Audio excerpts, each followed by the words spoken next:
Hello friends, welcome back to dad talkies. कैसे हो आप सब? मैं हूँ ऑलमोस्ट बढ़िया, क्योंकि मेरे थोबड़े से पता लग रहा है कि मेरी तबीयत काफ़ी ख़राब है।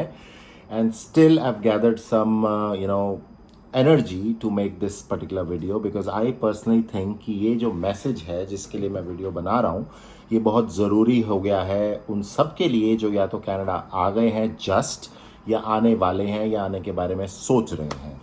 ठीक है जी। इस वीडियो में मैं बात करूंगा कि अगर आप अचानक हो जाओ इल, यानी इंडिया में अगर आपको सर्दी जुकाम हो जाता था, जो एक बहुत बेसिक चीज़ है, हर एक बंदे को होता ही है, तो हम क्या करते थे आप सबको पता है। और यहाँ पे अगर कनाडा में स्पेसिफिकली ऐसा कुछ हो, then what are your options? क्या आप करते हो, क्या आप कर सकते हो, इसके बारे में ये वीडियो मेक श्योर करिए गाइस। इस वीडियो को पूरा एंड तक देखिए, और अगर चैनल को सब्सक्राइब नहीं किया है then go ahead and please subscribe to my channel Dad Talkies for all such lovely content that I try to create for my viewers।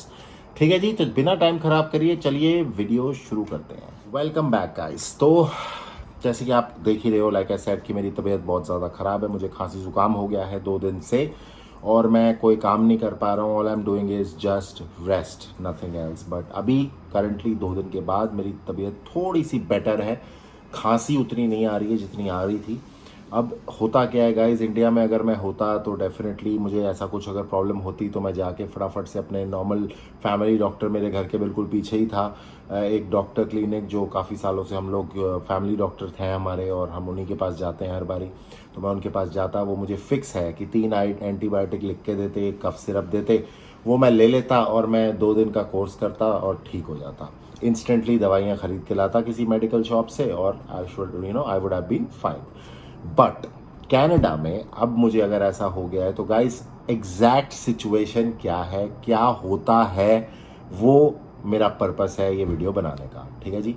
तो सबसे पहले मेरा यहाँ पे भी जैसे कि आप सबको पता है कि I am a permanent resident of Canada, so जितने भी बेनिफिट्स हैं यहाँ पे मेडिकल रिलेटेड, वो सब है मेरे पास, जो मैक्सिमम कनाडा गवर्नमेंट देती है, वो हमारे पास ऑलरेडी है यहाँ पे। और स्टिल उसके बावजूद मुझे क्या प्रॉब्लम्स फेस करनी पड़ती हैं मेडिकल वाइज, मैं आपको बताता हूँ।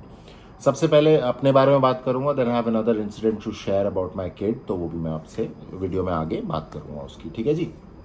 तो जैसे मैं खांसी जुकाम मुझे हो गया है, और यहाँ पे कोई फिजिशियन तो है मेरा एक, जो जिसे हम फैमिली डॉक्टर बोल सकते हैं, बट वो एक ऐसा फैमिली डॉक्टर है जो विदाउट अपॉइंटमेंट अवेलेबल होता ही नहीं है। तो अगर मैं अभी जाऊँ और उनके पास जाके बोलूं कि मुझे ऐसी कोई प्रॉब्लम है, तो दे विल सिंपली से well you can book an appointment. 3 या 4 दिन की अपॉइंटमेंट दे देंगे आपको, मे बी 1 हफ्ते बाद की, और हफ्ते भर आपका जो हाल होगा उसकी किसी को कोई परवाह नहीं है।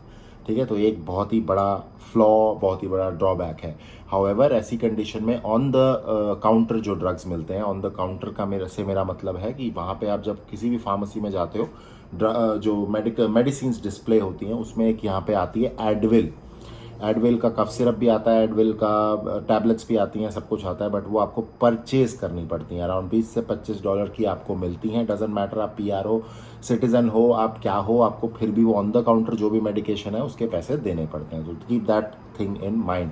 जो हमारा इंडिया में एक मिथ होता है ना कि मेडिकल तो फ्री है भाई कनाडा में, तो उसका जो सच है वो मैं आपको बता रहा हूँ एग्जैक्टली। ठीक है। हाँ, अगर आपको कोई हाथ कट जाए, कुछ सीरियस इमरजेंसी हो जाए, तो आप हॉस्पिटल चले जाओ। हॉस्पिटलाइजेशन का जो खर्चा होता है, जो आपको वहाँ रहने का, अगर आपको रहना पड़ता है तो वो सारा कवर्ड होता है ऑफ कोर्स। बट जो भी मेडिकेशन होती है, वो मेडिकेशन के लिए आपको पैसे देने पड़ते हैं।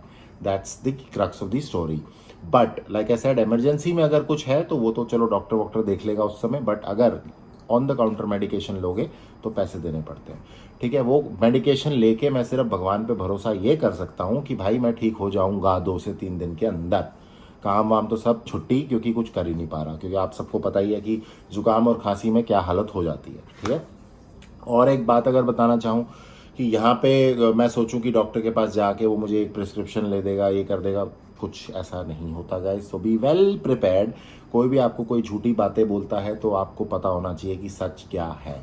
ठीक है। और एक बात बताऊंगा गाइस, जैसे हम लोग की इंश्योरेंस भी है थ्रू आर कंपनीज भी, जहाँ जहाँ भी आप लोग जॉब करते हो उनके थ्रू भी आपकी मेडिकल इंश्योरेंस होती है। जॉब करो या आप अपना काम करो, मेडिकल इंश्योरेंस आपकी होती है। आप अगर आप सेल्फ एम्प्लॉयड हो तो आप बाहर से परचेज भी कर सकते हो, बट अगर आप जॉब करते हो तो आपका एम्प्लॉयर ही आपको मेडिकल इंश्योरेंस देता है। बट उसका भी एक हिडन ट्रूथ ये है कि जो 100% कवरेज होती है आपकी इनकम के अकॉर्डिंग, वो डिसाइड करते हैं कि आपका एक डिडक्टेबल, ये वर्ड याद रखिएगा, डिडक्टेबल सेट किया जाता है कि मान लीजिए जैसे हमारा डिडक्टेबल फॉर एग्जांपल है $1100, तो अगर जब भी हम कोई भी इवन प्रिस्क्राइब्ड ड्रग लेते हैं या डॉक्टर ने प्रिस्क्राइब भी किया हो, तब भी अगर हम कोई ड्रग लेते हैं गाइस, तो उसमें हमें पहले $1100 तक साल का खर्चा करना है एज अ फैमिली ऑब्वियसली। जब वो हम कर देते हैं उसके बाद हमारे जो इंश्योरेंस है वो कवर करती है सारे ड्रग्स, ठीक है जी। तो ऐसा नहीं है कि आपको बस मेडिकल इंश्योरेंस मिल गई तो आपका सब मेडिकल फ्री हो गया, ऐसा कुछ नहीं है, ठीक है। तो keep that in mind too. अब अलग अलग बंदे का अलग अलग इनकम होता है, तो उसके अकॉर्डिंग उनकी क्या इंश्योरेंस है वो सब वेरी करता है। स्टूडेंट्स लोग जो आते हैं वो एमएसपी के थ्रू कवर्ड होते हैं। एमएसपी एक प्रोग्राम होता है जिसमें मंथली स्टूडेंट जो है एक प्रीमियम देता है और उसके बाद उसको कवरेज मिलती है। उसके भी अलग लिमिटेशंस हैं, उसमें भी 100% कवरेज कहीं नहीं है। ऑन द जो काउंटर है, ऑन द काउंटर मेडिकेशन है, वो तो आपको खर्चनी ही पड़ेगी। डिडक्टेबल कम हो सकता है बट डिडक्टेबल होता हर जगह है। So keep that in mind, it's very very important. और जब तक वो मैं $1100 खर्चूंगा नहीं, तब तक जो है वो इंश्योरेंस उसे कवर करती नहीं है। तो I have to make sure कि that I spend for my drugs first and then the insurance covers for the rest. तो ये एक बहुत ही इंपॉर्टेंट इन्फॉर्मेशन है जो कोई मैक्सिमम कंडीशंस में आपको बताता नहीं है। So you have to be very very careful. तो बेसिकली अगर आपको खांसी जुकाम हो जाए कनाडा में, तो 3 दिन आप भगवान भरोसे हो। अगर तो आप इंडिया से मेडिकेशन लाए हो, जैसे मैं इंडिया से मेडिकेशन लाया था, क्योंकि मुझे पता था वो एंटीबायोटिक्स होते हैं, अगर सर्दी जुकाम हो जाए तो वो एंटीबायोटिक्स आप खा सकते हो और आपकी कंडीशन जो है वो बेटर हो जाती है 2 दिन में। बट सवाल ये है कि वो एंटीबायोटिक्स कब तक चलेंगे। अब मुझे कनाडा में 3 साल से ऊपर हो गए, अब तो जो दवाइयाँ लाया था वो भी एक्सपायर हो गई, ठीक है ना। तो यहीं पे विश्वास करना पड़ेगा। पहली बात तो आप ज़्यादा बीमार नहीं होते हो, बट कम ऑन, ये एक ऐसी चीज़ है कि आप बीमार कभी भी पड़ सकते हो, बट उसमें कोई टेक्निकली हेल्प नहीं होती है आपकी। आपको बस ये ध्यान रखना है कि आप ठंड में ज़्यादा ना घूमो, ठंडा पानी ना पियो और भगवान पे भरोसा रखो सॉरी, कि आप ठीक हो जाओगे घर बैठ के। दैट्स दी ओनली थिंग, क्योंकि कोई आपको डॉक्टर नहीं मिलने वाला, कोई कुछ नहीं होने वाला। हाँ, अगर आप ऐसी सिचुएशन में इमरजेंसी भी चले जाओ तो मुझे लगता है वो भी आपको ट्रीट वहाँ पे नहीं करने वाले। वो सिंपल बोलेंगे जाइए एडविल कोई पेन किलर खरीद लीजिए, या फिर कोई not pain killer exactly, depending on what the issue is, जैसे कोई कफ सिरप ले लीजिए, कोई कफ की टैबलेट्स ले लीजिए over the counter, and that is it. So ये हाल है गाइस कनाडा का। इसमें मतलब यूज टू हो गए हैं हम लोग भी इसी चीज़ के। अब पता है कि खांसी जुकाम मुझे तो साल में एक बार होता ही है, खांसी जुकाम फॉर श्योर।